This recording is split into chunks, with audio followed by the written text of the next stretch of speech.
Bonjour à tous. Aujourd'hui est un jour spécial. En plus d'être le 4e dimanche de l'Avent, c'est aussi le premier jour de l'hiver. Et c'est aussi le jour de notre fête de Noël. Et même si la Bible, comme nous l'a dit Dominique, ne nous commande à aucun moment de fêter Noël, je pense personnellement que les apôtres, puis ensuite leurs disciples, les pères de l'Église, ont toujours mis un moment à part pour méditer et contempler sur l'incarnation de Dieu en chair. S'associant à notre humanité dans le but de recevoir le courroux de Dieu dans sa plénitude, afin que nous soyons libérés et maintenant nous aussi délivrés de la punition divine. Nous passons un moment à méditer sur cette naissance miraculeuse qui a fait de nous des femmes et des hommes libres. Je vous invite à la lecture de la parole. Nous allons lire dans Luc au chapitre 1, les versets 67 à 79, et je vais demander à un volontaire, s'il vous plaît, si quelqu'un voulait bien se lever et lire ce passage dans Luc chapitre 1, versets 67 à 79, s'il vous plaît. Son père Zacharie fut rempli du Saint-Esprit et prophétisa en ces termes. Béni soit le Seigneur, le Dieu d'Israël, parce qu'il a visité et racheté son peuple. Il nous a donné un puissant sauveur dans la famille de son serviteur David. C'est ce qu'il avait annoncé par la bouche de ses saints prophètes des temps anciens. Un sauveur qui nous délivre de nos ennemis et de la domination de tous ceux qui nous détestent.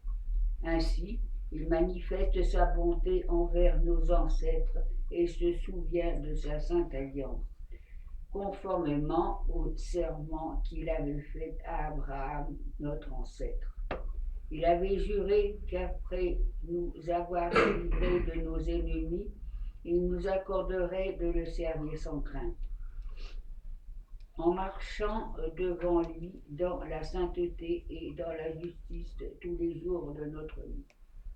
Et toi, petit enfant, tu seras appelé prophète du Très-Haut, car tu marcheras sous le regard du Seigneur pour préparer ses chemins et pour donner à son peuple la connaissance du salut par le pardon de ses péchés, à cause de la profonde bonté de notre Dieu. Grâce à elle, le soleil levant nous a visités d'en haut pour éclairer ceux qui sont assis dans les ténèbres et dans l'ombre de la mort, pour diriger nos pas sur le chemin de la paix. Amen. C'est la parole de notre Seigneur, sans erreur, infaillible, la vérité. Zacharie qui parle de son fils, Jean-Baptiste qui sera le prophète, qui va annoncer la venue de notre Seigneur Jésus-Christ en chair, afin de donner à son peuple la connaissance du salut par le pardon de ses péchés. Je vous invite à prier. Dieu Tout-Puissant, qui nous a donné ton Fils unique, pour qu'il prenne notre nature humaine, et qu'il soit né d'une Vierge pure, accorde-nous, régénérés et devenus tes enfants par l'adoption et la grâce d'être renouvelés chaque jour par ton Esprit Saint, par Jésus-Christ, notre Seigneur, qui vit et règne avec toi et le même Esprit, un seul Dieu, pour le siècle des siècles. Amen.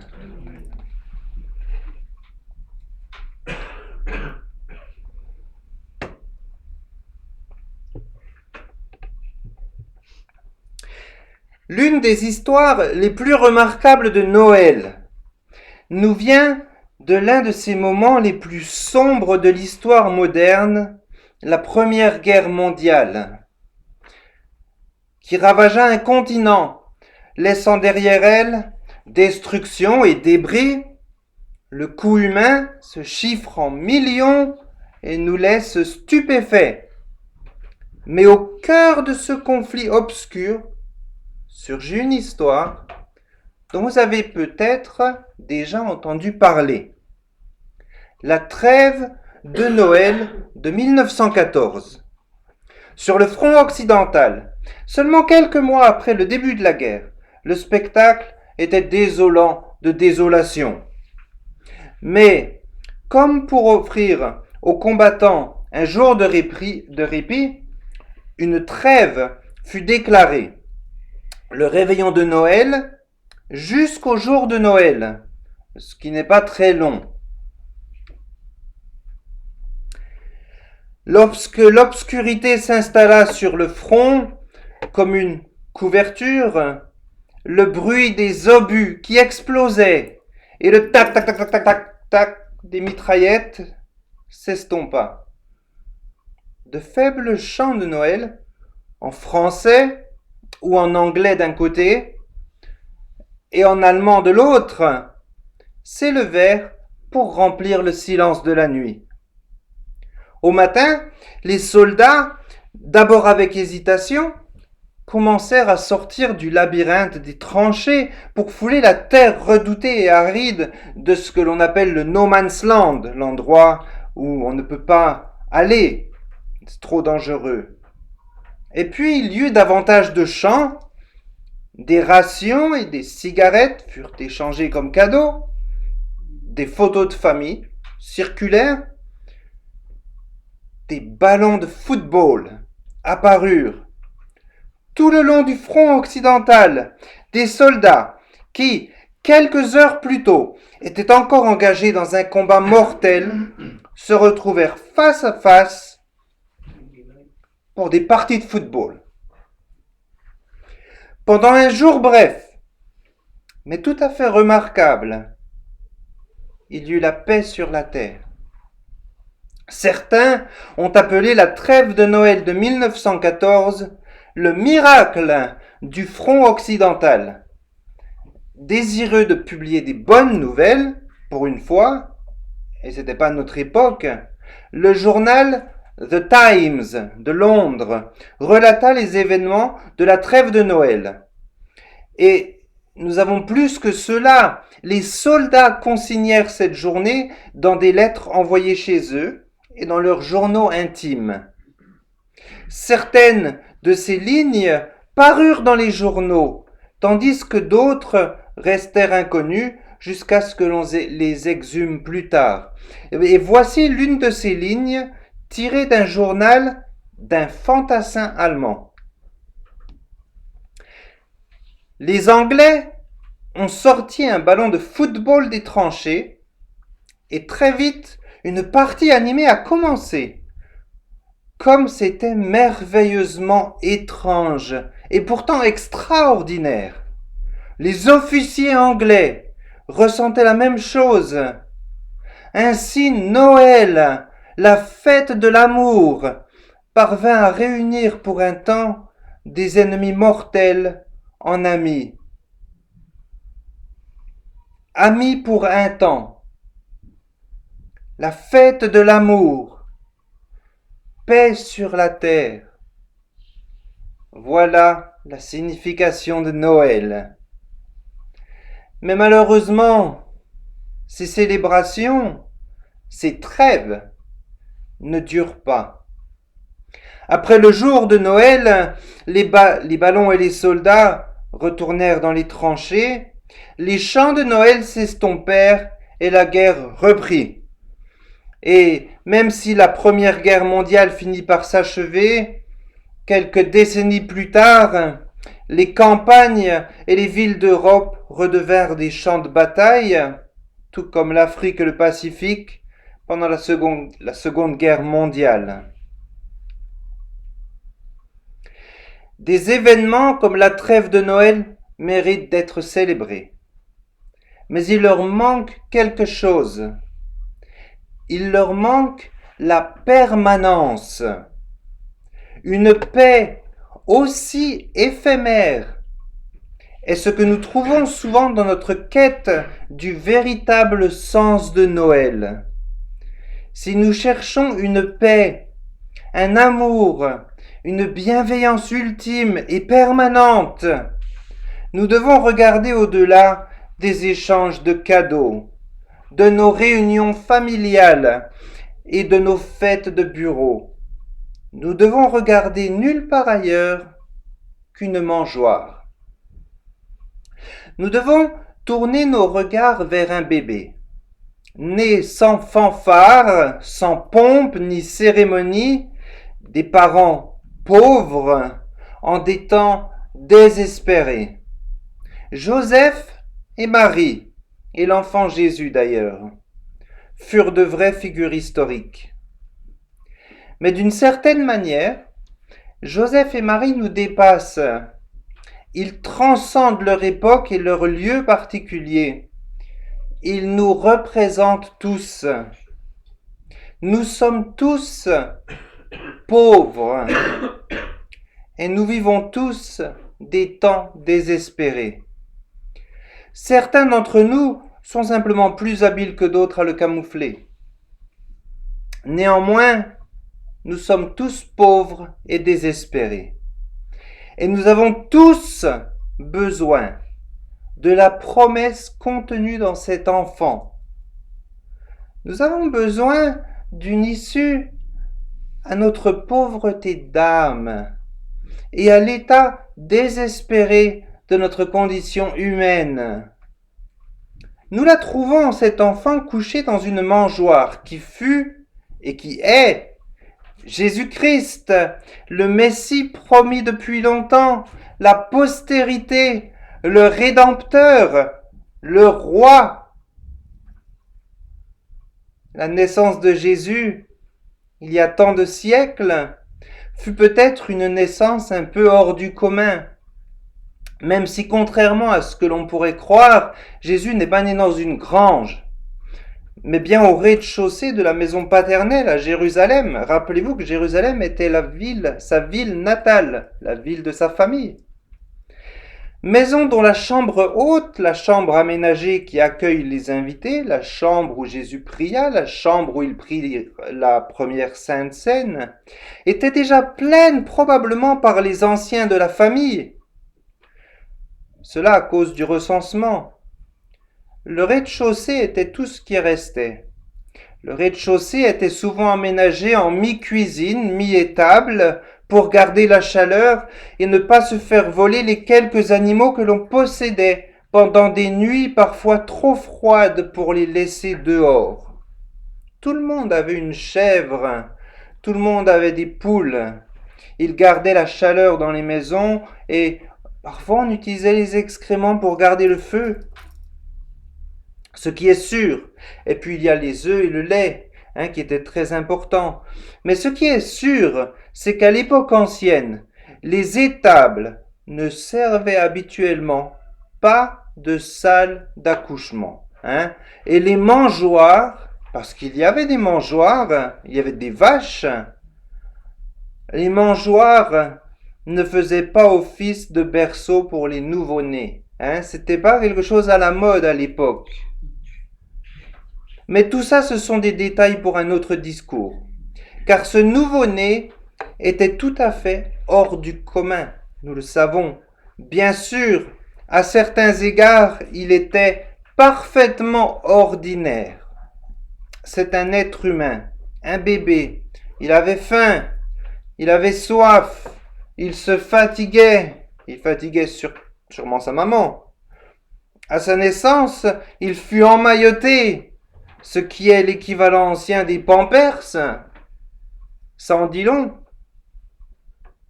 Un nourrisson, sans défense, affamé, frileux et fatigué. Pourtant, cet enfant est le Fils du Dieu incarné. Il est Emmanuel. que veut dire le nom Emmanuel? J'entends derrière les masques, hein. Dieu avec nous. Ce n'est qu'un détail, mais avez-vous déjà remarqué que ce nom est aujourd'hui donné aussi bien aux hommes qu'aux femmes? C'est un prénom qui peut être masculin et féminin. Bien. Selon le récit de l'apôtre Paul, cet enfant a créé toutes choses. C'est ce que nous dit l'apôtre Paul. Par lui, pour lui et au travers de lui, toutes choses ont été créées. Cela veut dire que cet enfant a créé sa propre mangeoire. Et cet enfant, ce roi, apporte la paix sur la terre, une paix ultime et permanente.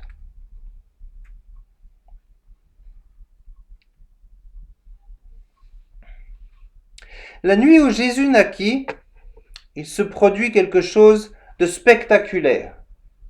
Les plaines de Bethléem devinrent le théâtre d'un des spectacles son et lumière les plus extraordinaires de l'histoire humaine. Tout le ciel se déchaîna. Luc nous raconte ce qui s'est passé. Il y avait dans cette même région des bergers, et nous les avons vus, des bergers qui vivaient dans les champs et qui gardaient leurs troupeaux pendant la nuit. Un ange du Seigneur leur apparut, et la gloire du Seigneur resplendit autour d'eux. Ils furent saisis d'une grande frayeur, et je vous mets au défi d'être à leur place. Mais l'ange leur dit, n'ayez pas peur, car je vous annonce une bonne nouvelle qui sera pour tout le peuple. Qui sera quoi? Une source d'une grande joie. Aujourd'hui, dans la ville de David, est né pour vous un sauveur. C'est lui le Messie, le Seigneur. Et voici le signe qui vous est donné. Vous trouverez un nouveau-né emmailloté et couché dans une mangeoire. Et soudain, il se joignit à l'ange, une multitude de l'armée céleste. Une multitude, c'est pas 3 anges. Il devait y avoir autant d'anges que d'étoiles. Une multitude de l'armée céleste qui louait Dieu et disait « Gloria in excelsis Deo » « Gloire à Dieu au plus haut des cieux » et paix sur la terre aux hommes qui l'aiment.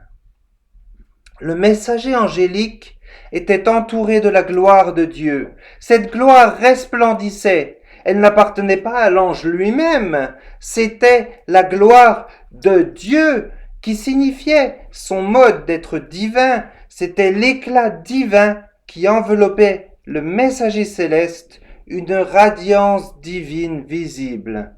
Et lorsque les bergers de Bethléem tremblèrent de peur, l'ange les exhorta, « N'ayez pas peur, car voici, je vous annonce une bonne nouvelle, une grande joie qui sera pour tout le peuple.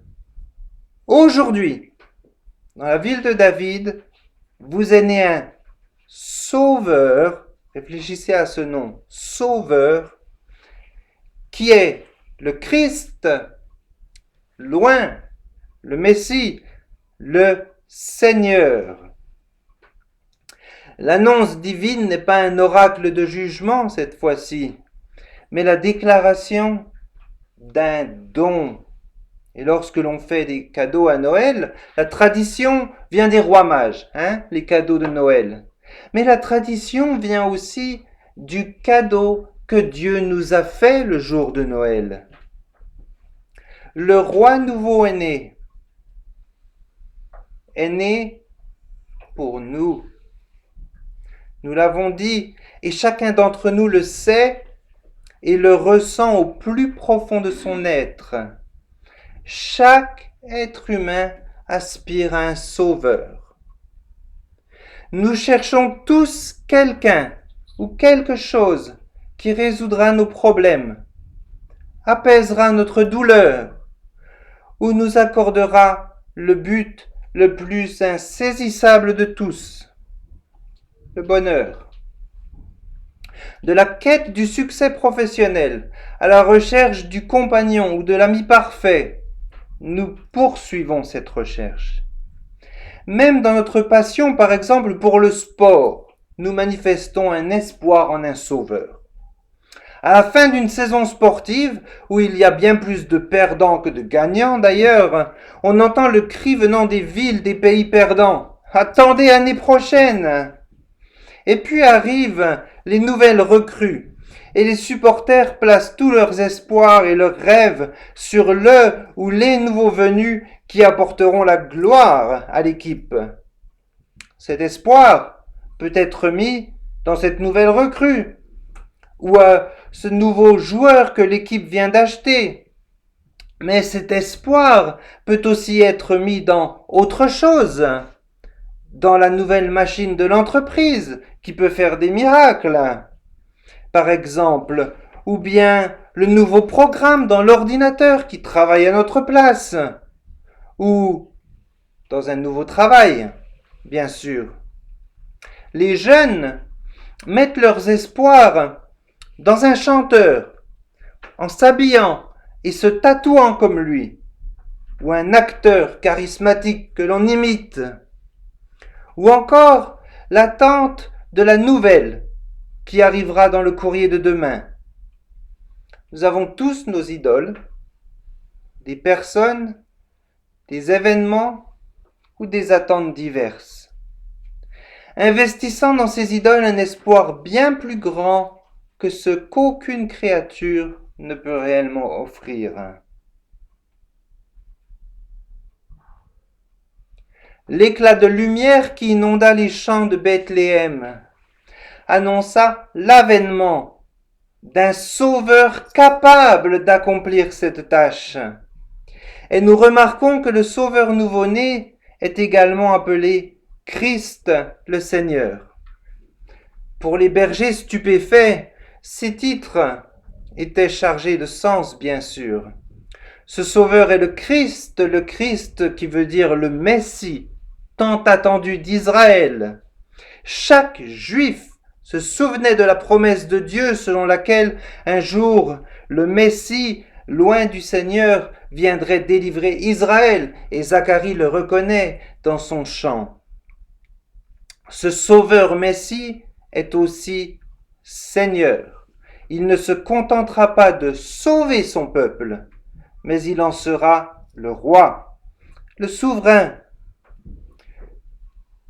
Avez-vous entendu ce que déclare l'ange?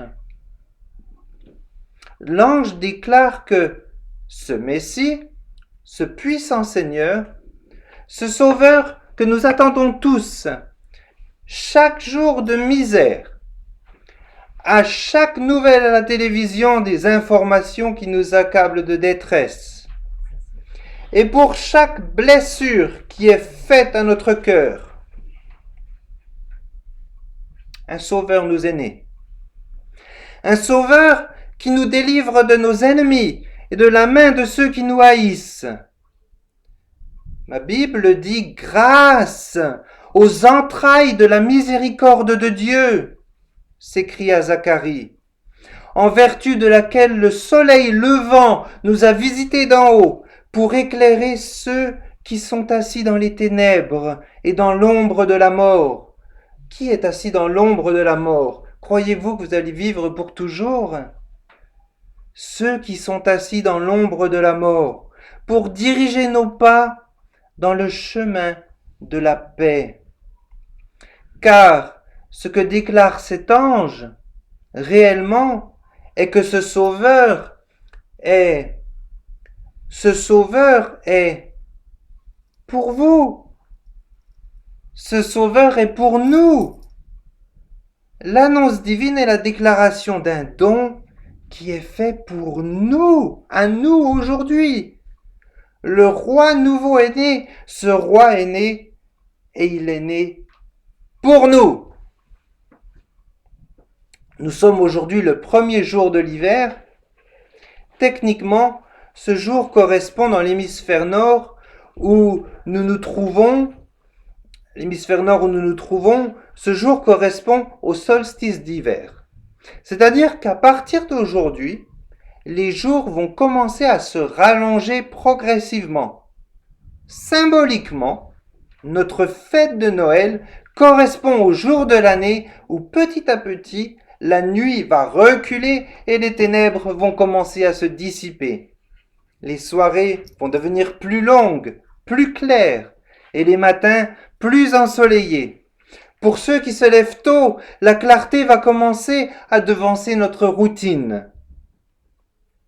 Notre Dieu s'est ému au plus profond de sa miséricorde. Grâce à elle, le soleil levant nous a visités du ciel pour éclairer ceux qui sont assis dans les ténèbres et dans l'ombre de la mort. Ce que nous célébrons à Noël n'est pas tant la naissance d'un bébé, aussi importante soit-elle, mais ce qui rend la naissance de cet enfant particulier si significative, c'est que dans cette naissance, nous avons l'incarnation de Dieu lui-même. Une incarnation signifie une venue dans la chair, carnel, charnel. Nous savons comment Jean commence son évangile. Au commencement était la parole, et la parole était avec Dieu, et la parole était Dieu. Dans cette introduction, qui est très complexe, c'est vrai, l'apôtre Jean distingue la parole de Dieu. Puis, dans le même souffle, dans la même phrase, il les identifie. La parole était avec Dieu, et la parole était Dieu. Et à la fin du prologue, il dit « Et la parole a été faite chair, et elle a habité parmi nous. » Dans cette incarnation de Christ apparaissant sur cette planète, il ne s'agit pas que Dieu se transforme soudainement par une métamorphose en homme, de sorte que la nature divine cesse d'exister ou prenne une nouvelle forme charnelle. Ce n'est pas le cas. Car l'incarnation n'est pas tant une soustraction, c'est-à-dire prendre la nature divine et puis faire un être humain, ce n'est pas tant une soustraction qu'une addition, où l'éternelle seconde personne de la Trinité prend sur elle, en plus de sa nature divine de Dieu, une nature humaine et unit sa nature divine à cette nature humaine dans le but de notre rédemption. Nous sommes le 21 et nous ne connaissons pas réellement la date de la naissance de Jésus. Nous célébrons Noël ensemble aujourd'hui, alléluia, et beaucoup vont renouveler cette affection au Christ le 24 au soir ou le 25. Pour peu qu'ils se rappellent qu'ils célèbrent la naissance du Messie et non une occasion de manger ensemble. Certains d'entre nous se délectent de la saison des fêtes. Ma femme aime le sapin de Noël. Elle décore le sapin de Noël et toute la maison, c'est comme le rond-point de l'Étoile à Passy. Hein? Certains se délectent de la saison des fêtes, mais d'autres la redoutent, ressentant de la pression et de l'épuisement plutôt que de l'anticipation et de la joie. Nous entendons parfois cette voix accusatrice nous dire que nous n'en avons pas fait assez pour Noël, que nous devons le faire mieux et que nous devons être pieux. Mais sous ces sentiments différents que nous pouvons avoir à propos de Noël, nous avons tous besoin d'une seule et même chose. Et cette chose, c'est le vrai message de Noël. Nous disons souvent lors de la prédication que Noël est la période la plus sécularisée de l'année. Et mettons en garde l'Assemblée contre le piège de tomber dans cette sécularisation. Ce faux Noël, un repas entre amis, mais où le Christ est oublié. Mais je soupçonne que c'est vraiment un conseil venant du désespoir, parce que la loi ne produit jamais la grâce. Ce dont nous avons besoin, c'est plus qu'un avertissement. 1 Jean 2,15 nous dit de ne pas aimer le monde, ni les choses qui sont dans le monde. Une année j'ai entendu cette histoire à propos de 2 policiers debout à côté de la crèche grandeur nature sur la place publique. Ça devait être à Londres ou en Écosse, quelque part par là. 2 policiers debout à côté de la crèche grandeur nature sur la place publique. Chose que l'on ne voit plus beaucoup aujourd'hui, je vous l'accorde, et je vais vous dire une des raisons pourquoi. Une personne, un passant, demanda aux policiers en plaisantant, c'était Noël, tout le monde est joyeux, et il leur dit « Vous êtes postés là pour garder la mangeoire ou quoi? Qu'est-ce que vous faites là ?» La réponse fut des moins surprenante. « Oui, en effet, nous gardons la mangeoire. Parce que l'année dernière, quelqu'un a volé Jésus. » Ces mots sont prophétiques, car ce policier dit probablement plus qu'il ne le réalisa. Il avait mis le doigt sur le cœur du problème. Si je ne suis pas pour les images représentant la Trinité, nous avons néanmoins permis que Jésus soit volé à Noël. Seul Jésus a le pouvoir de mettre en nous une nouvelle affection pour lui, un Noël avec lui, un Noël avec Jésus. Mais avant de réfléchir à la façon de le récupérer à Noël et d'expérimenter le pouvoir d'une nouvelle affection pour lui, il y a quelque chose d'autre d'important à noter. Peut-être que la raison pour laquelle Jésus n'est pas toujours central pour nous à Noël est qu'il a été volé de nos vies bien avant Noël. En réalité, la première question à régler est vraiment celle-ci.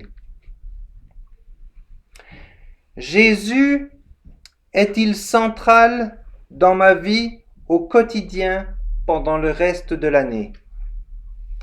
Si ce n'est pas le cas, pourquoi imaginerais-je qu'il deviendra soudainement central pour moi le jour de Noël? Et en cette période de fête, c'est à cette réflexion que je vous invite. Si ce n'est pas le cas, si Jésus n'est pas présent dans ma vie quotidienne le reste de l'année, pourquoi m'attendrais-je à ce qu'il devienne le centre de mon intérêt à Noël? Voilà la réflexion avec laquelle je vais vous laisser. Et peut-être qu'aujourd'hui, nous devons prier la célèbre prière de Richard de Chichester. Seigneur, je te prie pour ces 3 choses. Te voir plus clairement, t'aimer plus tendrement et te suivre plus étroitement, jour après jour. Prions.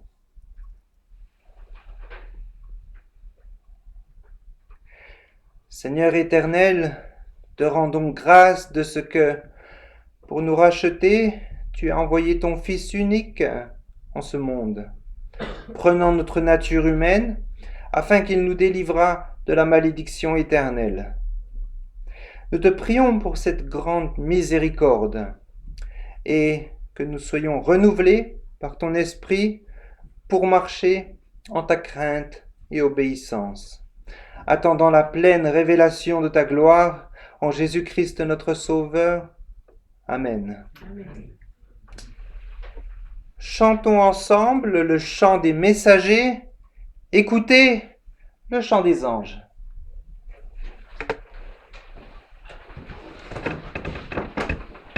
Écoutez le chant des anges, vient d'éclater dans les airs. Joignons aussi nos louanges à leur sublime concert.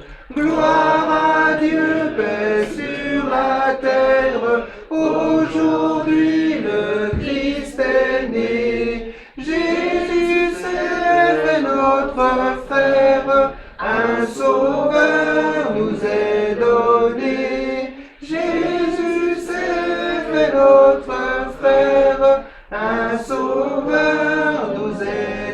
donné. Son palais est une étable, une crèche et son berceau, et pourtant c'est l'admirable, c'est le Fils du Dieu très haut.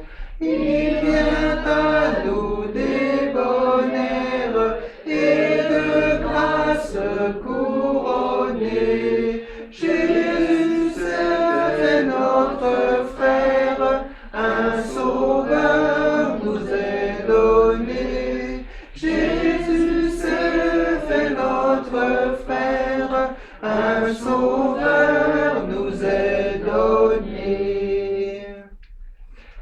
Avez-vous les images au pied de notre Seigneur? Nous déposons nos hommages, nous lui donnons notre cœur. Tout son peuple sur la terre dit avec prosterné: Jésus c'est notre frère, un sauveur nous est donné. Jésus c'est notre frère, un sauveur nous est donné.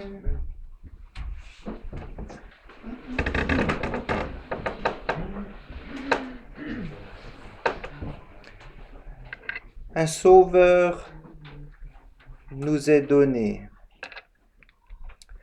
Dans le passage que nous avons lu ce matin, Zacharie put enfin parler. Ce que nous n'avons pas mentionné et ce que nous oublions, c'est que Zacharie fut enfin capable de parler après des mois de silence. Si vous vous rappelez ce qui se passa avant, Dieu l'avait puni en le rendant muet pour son incrédulité. Et maintenant, il rayonnait de fierté et voulait rendre grâce à Dieu. Zacharie proclama la parole du Seigneur, nous avons lu son chant. Le Seigneur vient et le salut est proche. Et je vous invite, tout comme Zacharie, à élever nos prières devant notre Dieu, et je conclurai.